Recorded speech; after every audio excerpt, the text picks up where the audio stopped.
Buenos días. En este pequeño video les vamos a hablar un poco acerca del patrón de diseño Builder en Java.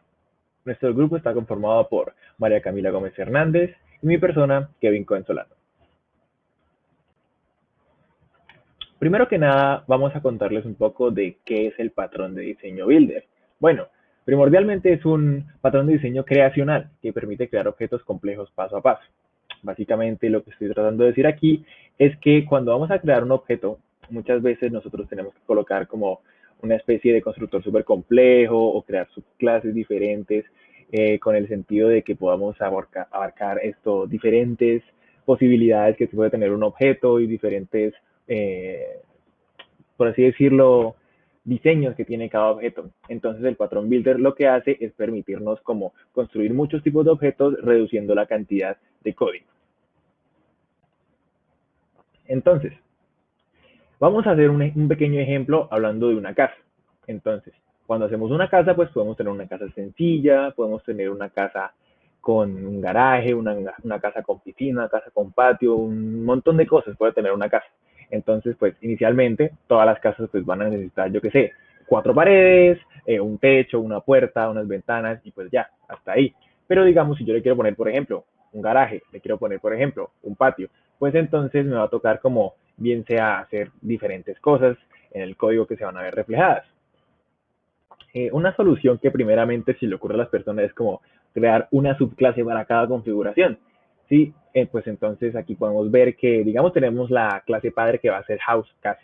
Y pues entonces vamos a crear subclases como para cada atributo que se le añada. Por ejemplo, que si tiene piscina, que si tiene garaje, que si tiene estatuas bonitas, que si tiene jardín, que si tiene todo este tipo de cosas.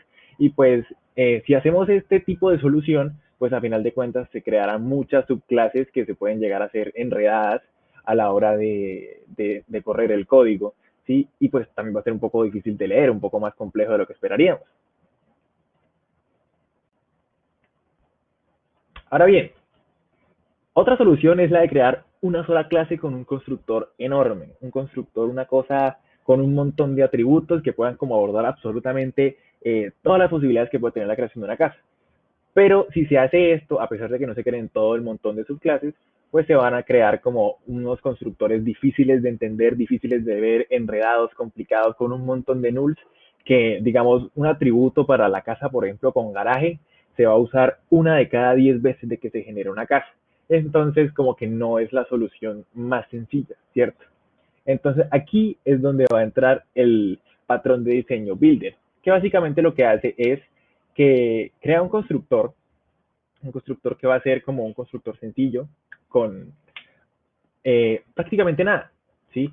Pero entonces los atributos lo que van a tener esto, van a tener la posibilidad de ser modificados por otras clases que van a tener como diferentes opciones para modificarlas de manera remota y paso a paso. Es decir, va a haber como un constructor que se va a encargar, yo qué sé, de construir las paredes, de construir el techo, de construir las ventanas. Entonces, a la hora de nosotros llamar al objeto, pues simplemente se hace alusión a este constructor y se va a encargar de hacer como todas las cosas con las diferentes cualidades que va a tener esta casa en específico, en el ejemplo que estamos tratando. Entonces, usualmente estos constructores van a ser, por así decirlo, dirigidos por una clase directora, que básicamente va a ser la clase a la que vamos a llamar cuando queremos crear un objeto. Entonces, esta clase lo que va a hacer es como decirle a los constructores, bueno, según los parámetros que me están pasando aquí, necesito que tu constructor de la casa con garaje, pues créame la casa con garaje y con las demás cosas que tiene una casa normal. Pero si digamos yo quiero construir una casa con piscina, igualmente voy a llamar a la clase directora, que luego va a llamar al constructor de la clase con piscina y va a encargarse de crear la clase con piscina. Esto nos va a reducir el hecho de que no tenemos que crear constructores con muchísimos atributos vacíos o tener que llamar a diferentes subclases para cada tipo de casa, sino que solamente vamos a llamar a una cosa que es casa, cambiando los parámetros. En cuanto a la estructura, básicamente vamos a tener una clase directora, un constructor principal, y pues de este constructor principal vamos a tener como los diferentes tipos de constructores. Es decir, la interfase que va a ser el constructor principal básicamente va a llamar a los diferentes tipos de constructores que existen que van a ser como los que realmente ejecuten la acción de crear el objeto. Por ejemplo, aquí podemos ver en el ejemplo que la interfase va a tener como relación con dos constructores diferentes, pero que van a compartir evidentemente los mismos métodos. Esto haciendo alusión a lo que decía anteriormente, de que solamente vamos a llamar una vez a un solo tipo de clase desde la directora, que va a implementar la interfase y que luego va a llegar a los constructores de las diferentes casas. ¿Sí? En el caso del ejemplo de las casas, claramente. Y pues bueno, esto también facilita el hecho de que el cliente o el usuario, que solamente va a tener que conocer una manera de llamar las cosas y no va a tener que estar pensando en diferentes maneras de llamar, yo qué sé, la casa con piscina, la casa con garaje, la casa con patio, si me entiendes, todo va a ser así mucho más sencillo para el cliente. Ahora bien, hablando un poco de las ventajas, como decíamos anteriormente, primero se construyen los objetos paso a paso y evita que esto se haga como un proceso muy complejo. Reutiliza el código, es decir, que el código que utilizamos para crear una casa va a ser el mismo que para todas las casas, con unos pequeños detalles y cambios que se van a utilizar para los diferentes constructores. Y ahora, el principio de única responsabilidad es que todas las funcionalidades del producto van a estar concentradas en la clase directora o que implementa la interfaz, ¿sí?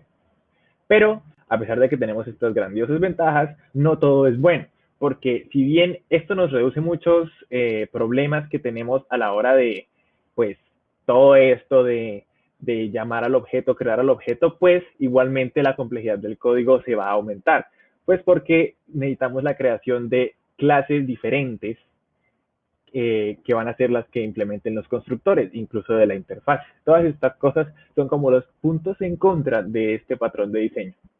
Pero en general podemos decir que es un patrón de diseño bastante implementable y muy útil para lo que son el desarrollo de diferentes aplicaciones, en las cuales tengamos que utilizar diferentes variedades de objetos, cuales cambios no son tan fundamentales como para que no sean el mismo objeto.